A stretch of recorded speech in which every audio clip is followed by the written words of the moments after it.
Creative, strategic, innovative, determined, resilient. All are adjectives that describe producers on a normal day, but never had they been so true as for those producing content during the last 16 months. Hello, I'm Susan Sprung, National Executive Director of the Producers Guild of America. It's my pleasure to welcome you to Producing During Unprecedented Times, Reflection from Today's Leading Producers, a PGA curated session that is part of the 60th edition of the Monte-Carlo Television Festival. As part of our regular outreach to members around the world and through the activities of our task force that produced the guidebook, COVID Safety Protocols for Independent Productions, we've been chronicling the incredible work being done by producers during these unprecedented times in our industry. We sat down virtually with each of them to ask about their journey, to talk about both the challenges and the successes they've experienced, how they learned to pivot during arguably one of the most difficult moments in a century, and how it might change their way of doing business going forward. Although each of their stories is unique, the themes of perseverance and ingenuity are common threads we can all relate to. We hope you enjoy the reflections. What kind of personal pivot did you need to make during the past year in your career, within your company, and with your team? And when did you need to make it? Well, we've all got one of those COVID stories, you know, how it affected us. I suppose our big new production coming along the rails was The Gilded Age, the big new HBO series. And after years of 2 or 3 years of preparation, we were due to start principal photography on March 17th, 2020, right in the heart of things. But of course, we were shut down, I think, on the 13th of March. And just a few days prior to our start date, the whole show prepped really and ready to go. And then, you know, the brakes applied, months of shutdown, and slowly but surely got back up and running to start principal photography in September. So, I mean, that was just a massive change to all the plans for that year. At that time, I was overseeing television production within the Walt Disney Television Group.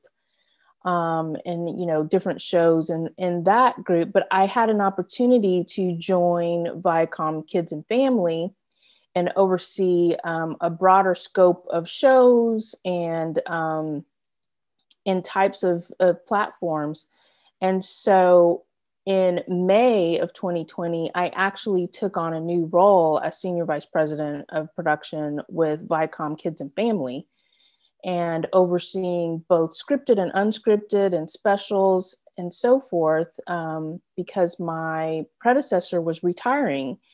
However, at the time, it was the beginning of May, and we were into now realizing that the pandemic was kind of here to stay, and we all needed to determine how to get ourselves back to production within, you know, a pretty precarious production scenario, because we obviously needed to make everybody safe, to be able to pull off production safely. And the entire industry was trying to figure it out, you know, across the gamut. Studios, independent producers, guilds and unions, first and foremost, particularly SAG, whose members had probably the most exposure and you know, had the most to protect.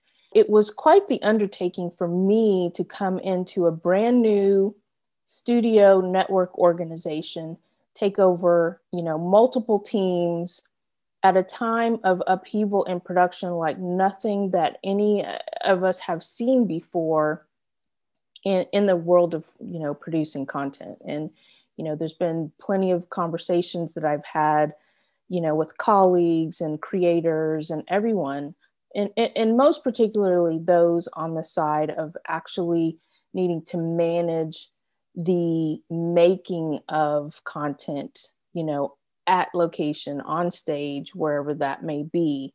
And, you know, a common comment that it's never been so challenging. It's like piling a production on top of a production. I mean, producers have always had challenges to figure out, you know, something new, something that they might not have been presented before, and figure out logistically how to make that happen and how to pull off the creative.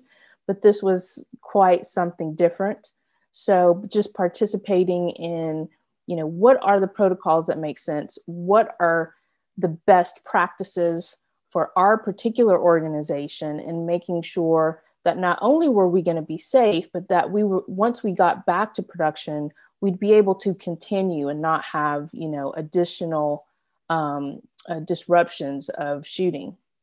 Well, the greatest personal pivot we had to make is to go from creating 250 new episodes a year to then, when COVID hit, we had to choose our rerun episodes. And that's something we've never done in 34 years. Actually, we did it one time during the O.J. Simpson trial. And after the months that we were preempted for O.J., we came back and realized that we had a 25% drop in viewership.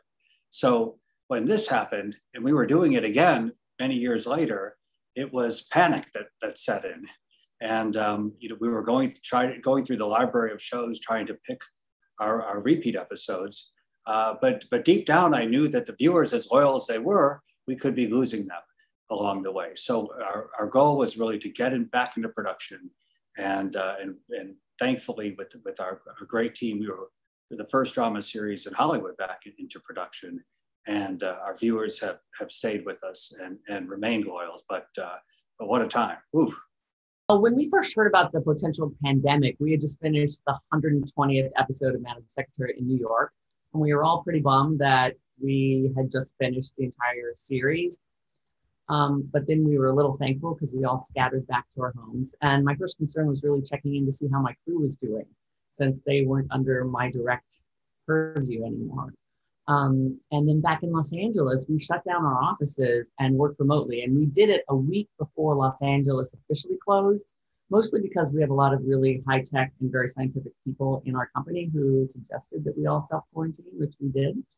And we stopped, I think it was March 20th on a Friday, and we're up and running on Monday, March 23rd, with everyone on Zoom. I think our first Zoom meeting, we had 21 employees on the Zoom, and we've been doing that religiously every morning from 9 o'clock on for all these days that we've been in quarantine. And we made a big pivot by just being remote.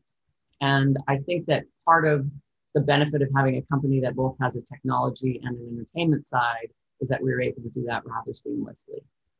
You know, obviously everybody got affected by the pandemic in different ways. My team and I were in Boston prepping a show that got eventually shut down. I had to get used to when we were ramping up for the next show, the whole pivot to virtual and everything on Zoom and remote, which is a very different way of functioning in our industry because we're more of a face-to-face industry. So getting used to that was kind of a big deal. Like, you have to be in the room, you have to be with the people to get the best results. So, you know, I would say, like, you can't really pivot too much to the virtual, even though, you know, we've done it to get by and get through because of all the miscommunications that can happen when you're not together in a room. So I'm very much looking forward to that moment. I hope next year at some point where we can all be in a room together without being afraid of something and having those creative, energetic conversations. We made a huge kind of change almost immediately. We'd had about 130 people working in our offices in London, 3 floors of a central London office building, and everyone went home. There was suddenly everybody from being there, everybody was working remotely. And that was an enormous shift. It was just an incredible, you know, the light switches went off, you know, and we had to start really trying to come together as a community and get a group of people to be engaged with the company without ever meeting anyone anymore.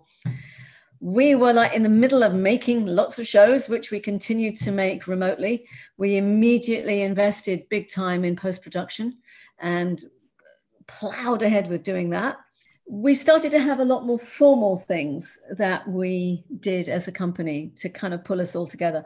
We started a weekly video Zoom discussion, which is called Letter from America, where I would talk and we would get other people from the company to say stuff and be involved. And that's continued to this day. And it's both kind of announcements and fun things and quizzes, last week, 2 people working for us got married to each other, and we had a celebration of that. But it feels more unified than it ever did before, which was funny because previously most people were all together in one office.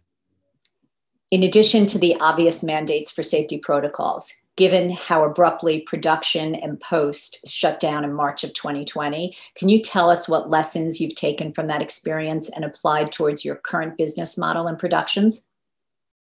Well, I think the big mistake that I made, having returned to London from New York in March of 2020, was to take the time to work on the screenplay for the second Downton Abbey movie.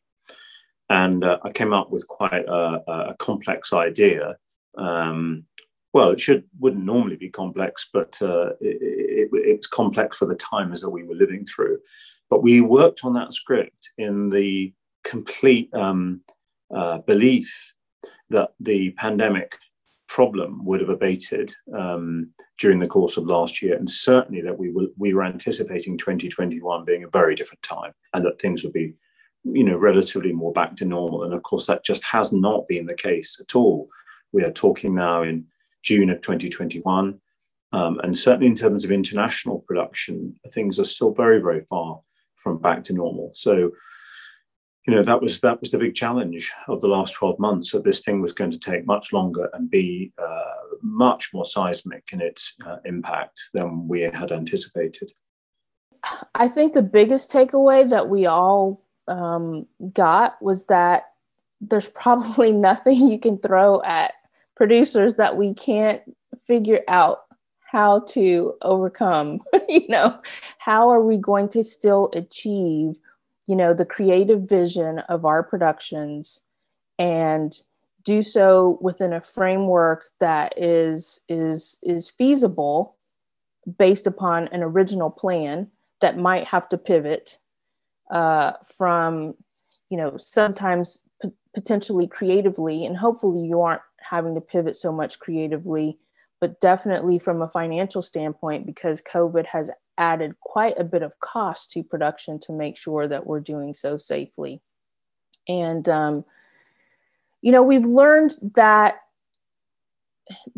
kind of the methodology that we've always applied to production, we could amp that up to an additional level of strategy to make sure that people are safe, and what is actually required specifically within the realm of the sphere of capturing what we're going to get on screen. What is absolutely necessary within that sphere? How do we do so that the individuals who need to be, directly involved with that can be, and potentially those who may be additive, but in this world of COVID might not be safe from a capacity standpoint. How do we keep them engaged into that process, but in a way that they're maybe not directly in proximity of the shooting area? So there's a lot of smart practices that we've put in place, environmentally conscious, just by, an offshoot, needing to be, more touchless. We went more paperless with our processes, which is something that had been, initiatives in the past, just from an environmental standpoint. But then from a safety standpoint, it became something that needed to be mandated. So I think now people are more accustomed to that kind of thing. And just many processes as far as how we might approach a day, even as it belongs to something like catering, and how we might approach lunch breaks. We found a lot of efficiencies about how to approach catering on shows so that people were safe, but also having enough of a time to have a rest period and also be able to spread out, get a chance to come out and really have that rest period and that break became even more essential given the fact that we had to institute such stringent safety protocols with masking and, hand washing and all of those things. So there are definitely a lot of takeaways from just instituting safety protocols that I think once COVID is gone, we'll continue to implement? Well, I think the workplace is now a different place, and that goes with Hollywood and studios. We are really out of the pandemic. We are a more efficient place. Things like Zoom and meetings that take place online, group meetings are now commonplace. And when we were very much a 8 in the morning till 6 o'clock work schedule here, we are now flexible. Many people are working from home, which helps with traffic and the environment. But it's also very efficient. It also helps families. So we have changed our model behind the scenes to one where we're flexible. Well, we were in production on a couple unscripted productions when everything shut down. So we brought everyone home. And I think that the biggest thing that we learned was that putting in these COVID safety protocols, both from the Safe Way Forward that came from the unions and from the Producers Guild, independent safety protocols for COVID, we learned that this is something that we can keep in place for a long time in terms of the safety of our crew. Because it's not only just about COVID, it's really about the health and safety of our crew long term. Many times our productions could go many hours, 14, 16, 18-hour days. And I think having a general commitment by our industry to keep our hours to 10 and 12 hours is not only going to be great for safety, but also great for the health and well-being of our crews long term. So we'd like to keep some of the safety mandates from the COVID protocols in place longer than the pandemic is existing. The big takeaway is you never know what's going to happen. So what impressed me the most with our industry as a whole, and all production people and film people that I know, is like how amazingly quick, considering what was going on, everybody was to adapt. Once we got out of that 2 or 3 month period where everything was just on lockdown. So I would say flexibility, ingenuity, invention.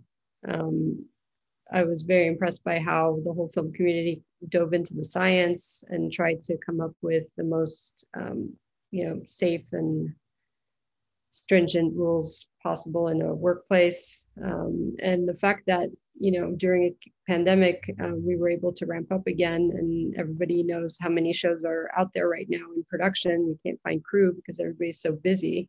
And when you think about that, it's kind of mind-blowing, in my opinion. I mean, what's impressive is that you don't see a story every day in the news that says, like, this show got shut down, that show got shut down. And I think it's just a testament to the kind of work standards that have been applied, that you have so many shows in production and you don't really have that many shutdowns. Like many people, we felt that everybody had to be in a room, really, for business to get done. I've always been an outsider in that, and I've always lived in America and mainly dealt with our customers, whereas people making the shows were mainly in London. But there was a lot of emphasis, I think, like many people had, that you've got to be there, got to see people eyeball to eyeball in real physical space. And we just realized we didn't need to. Since then, we have made entire shows from beginning to end with nobody meeting. We've taken superstars like Chris Hemsworth and Will Smith all over the world, again, with nobody meeting until they got there on set. And it's been fine. We've also pitched and sold shows entirely remotely, and that's been fine too. So I think it's taken a lot of emphasis away from the gotta be there in person feeling I think we all had before. Is your pre-pandemic and current slate the same?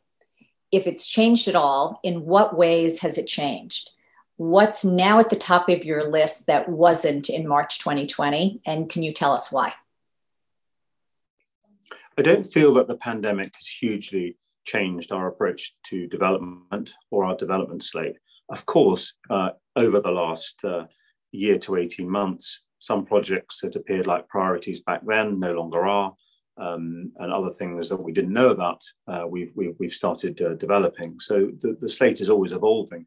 I don't think our objectives have hugely changed, mainly because I don't see anyone really wanting to address the subject of the coronavirus in a contemporary drama. So other than just that regular cyclical process of development, it hasn't really changed our approach greatly.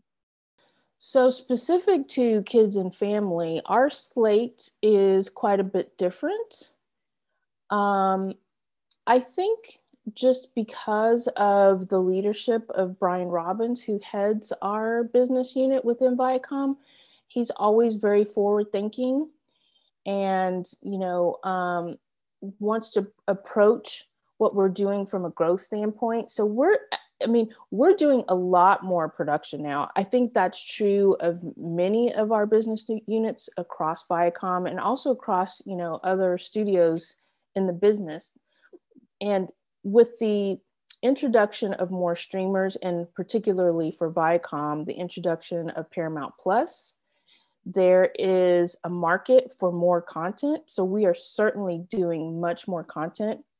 We're doing a lot more for our channel, for Nickelodeon and Awesomeness TV. But at the same time, with the launch of Paramount Plus, that's been very successful, there's definitely a focus towards doing more content that we can share with, our sister platform. We intend to do a lot more on the movie side, where when I first joined the organization, we were talking about, a few movies a year, whereas now we're talking about a significant uptick in the number of movies, both for channel and for Paramount Plus.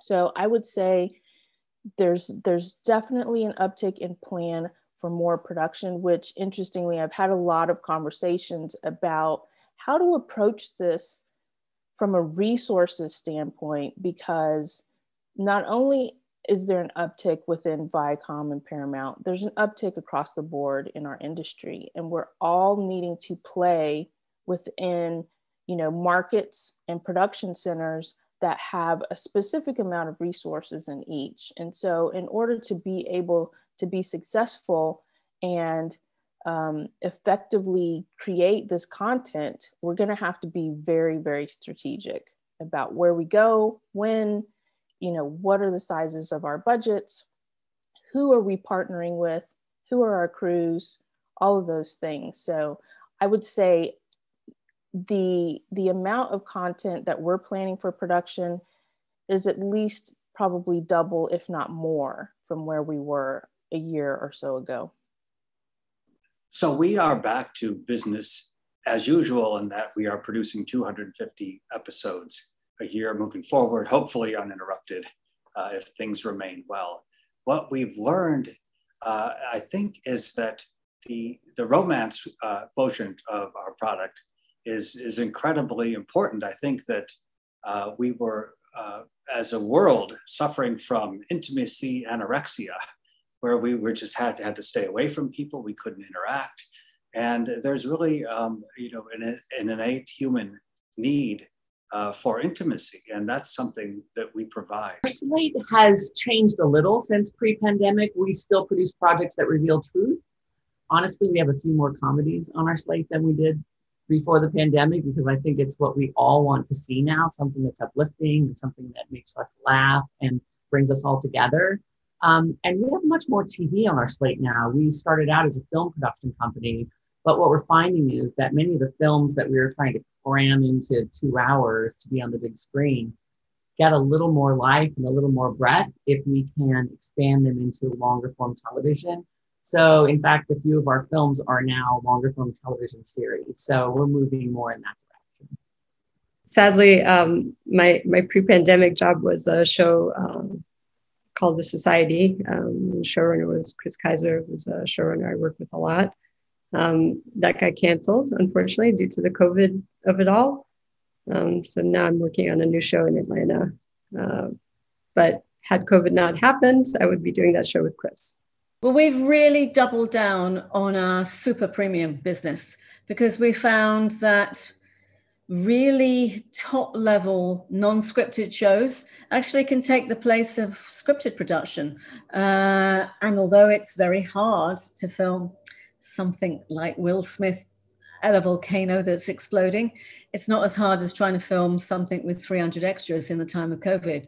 So we've realized that what we do is very special, and there is a lot of more potential to do that. So it was always there for us, but it's really, really gone to the top of the list. We've also discovered that drama documentary, i.e. kind of lower level scripted shows, can in some ways fill in the gap of scripted. And we've had a lot of buyers really interested in that. And that's been an exciting new thing. All of us watched and rewatched everything on television during the pandemic, including the tremendous number of offerings from the streamers. What impact is that change in landscape having on the current market and search for audiences and buyers? Well, I was new, during the quiet months of April, May, June of 2020, when I certainly was having more time on my hands than I've ever had before. I knew we were going to pay for this further down the line, just taking, an entire quarter of last year, maybe even half the year effectively gone. I knew we would have to play catch up. And of course, a lot of the activity in 2020 was relicensing, because broadcasters and platforms they just needed content when there was nothing in production. When they aired their current inventory, they had to relicense new shows. That was good news for studios and established producers who got content. But I knew that 2021, we would be twice as busy as usual. And that definitely has turned out to be the case. We're incredibly busy now. And, I'm busy with productions in New York, in the UK, in Hungary, in France, and it is busy and highly competitive in every single one of those locations. The demand for crew and for talent and for equipment and studio space is enormous. And this was a journey we were starting to see before the pandemic. The huge appetite of the streamers has really boosted production globally. But you combine that with, 6 months of downtime last year and productions being halted, and lack of a visible slate of new content coming through, the whole industry is playing catch up in 2021. So it's a very, very busy and demanding time. It's a very interesting question, because what we're finding, and this isn't a secret across any of the studios and networks, is there's a shift, obviously, in audience and what they are doing and their experiences of consuming content. So while the linear market is not going to go away anytime soon, everybody is paying attention to the diminishing of our audiences consuming content on linear television. So what is happening is, especially in the Nickelodeon environment, we have content that works well on linear, our branded content, things like SpongeBob, things like the Loud House series, things like Danger Force, that iCarly, which is something that we're rebooting and bringing to Paramount Plus. So branded content that may have had a life or still has a life on linear may seed something that will be an offshoot for an SVOD platform. There's such a broad market for content right now, because there's so many content creators, and there are more streamers coming online all the time. The linear markets are all there. So there's a need for more content to seed all of those platforms to fulfill the audience and the subscribers for them all, but being very strategic about positioning the content and where it exists best is going to be key to the success of any of these organizations. Our viewership has remained strong. We are one of the very few production companies that produce 250 fresh episodes a year. So we have our viewers that are loyal to not only to us, but to our unique format. The current market is changing so much. The number of buyers is contracting and expanding at the same time, if that makes sense. people are coming, studios are coming under one umbrella, but there's lots of different places to sell to those studios. So it's a little confusing for a producer to get in there and figure out who's buying what when. And I think a lot of the streamers and a lot of the studios are finding their niche. So for us as producers, we have to really be on our game, knowing when studios and networks are pivoting. We've got to pivot with them. And I think that I'm afraid the producers are getting a little bit of the short end of the stick in many ways in this new environment.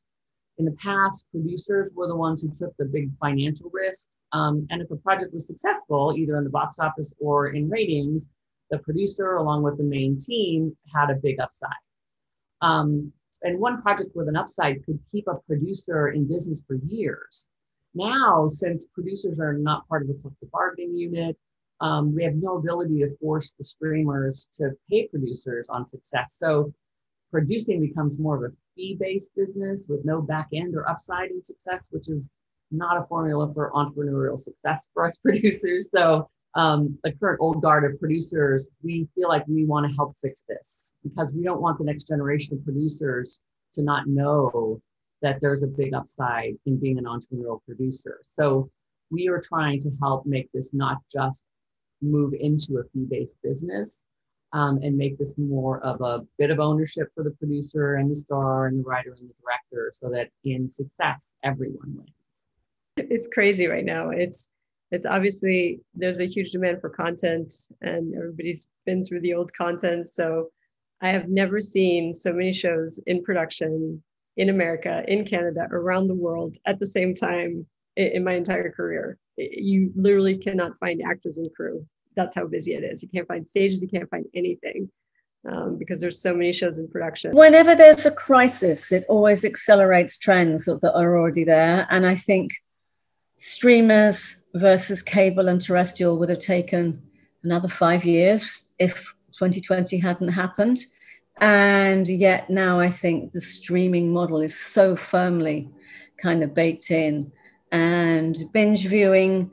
And I find it really frustrating when I have to wait a week to see the new episode of something I'm really enjoying. I think we all expect it all the time. But also the hunger for people to find the new. You know, that's actually quite a big burst of creativity and excitement. People want new things. They're like, okay, what's next? You know, and I don't think that's going to go away. I think that's going to continue. And people just really enjoying home entertainment. It's really important for people. You know, it's not like when the chips were down, we all watched streamers. That's what we all did every night. And that's kind of interesting. Thank you. What a great way to close out today's session. I think the resounding takeaway is that production is back and producers are ready to face whatever challenges lie ahead. Our thanks to the Monte-Carlo Television Festival for curating this session with us, and we hope to all be together in person next year. Until then, stay safe.